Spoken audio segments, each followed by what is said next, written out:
دنیا میں ہمیشہ سے خیر اور شر کی قوتیں باہمی متحارب رہی ہیں، ایک دوسرے کے مقابلے میں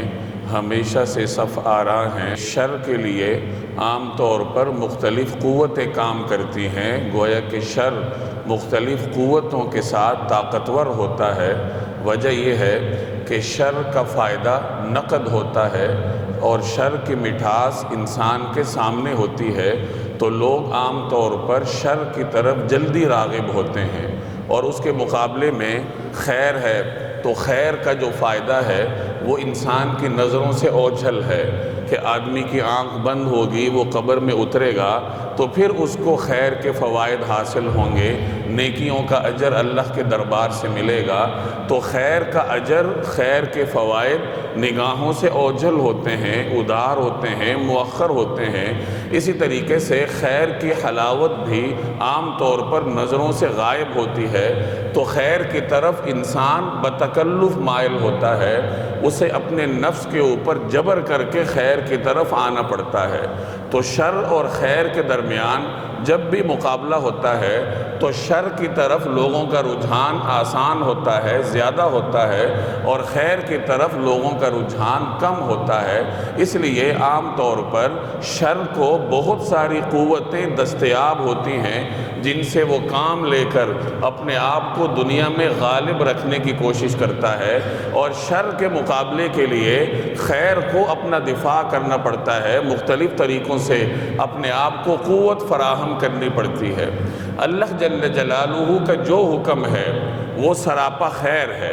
انسانوں کے لیے اللہ کی اطاعت میں ہی خیر پوشیدہ ہے، اور اللہ کی نافرمانی کی جو بھی شکل ہو وہ شر ہی کی ایک عملی صورت ہوتی ہے۔ نبی کریم صلی اللہ علیہ وسلم کو جب اللہ نے مبعوث فرمایا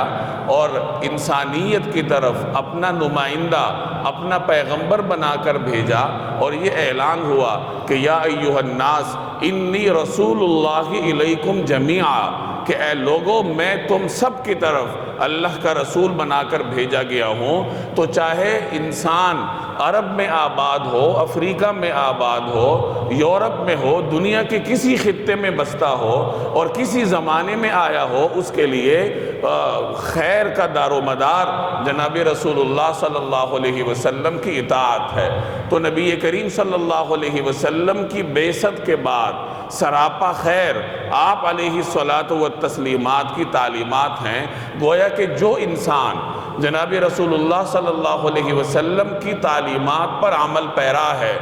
یا یوں کہہ لیجئے کہ مسلمانوں کی صف میں جو انسان کھڑا ہے تو وہ خیر کا نمائندہ ہے، اور اس کے مقابلے میں جو بھی ہے تو وہ شر کا نمائندہ ہے۔ جب رسول اللہ صلی اللہ علیہ وسلم کی پیروی ہی میں اللہ تبارک و تعالی نے نجات کا واحد راستہ قرار دیا، اور آپ کی سنت پر عمل کو اللہ جل جلالہ نے اپنے تک رسائی کا واحد ذریعہ قرار دیا، تو یہ بات واضح ہو گئی کہ اب اگر کسی کو خیر درکار ہے، کوئی آدمی یہ چاہتا ہے کہ میں خیر کی صفوں میں کھڑا ہو جاؤں، شر کے لوگوں میں میرا شمار نہ ہو، تو اس کے لیے ایک ہی طریقہ کار ہے کہ وہ جناب رسول اللہ صلی اللہ علیہ وسلم کی تعلیمات پر عمل پیرا ہو۔ میں نے عرض کیا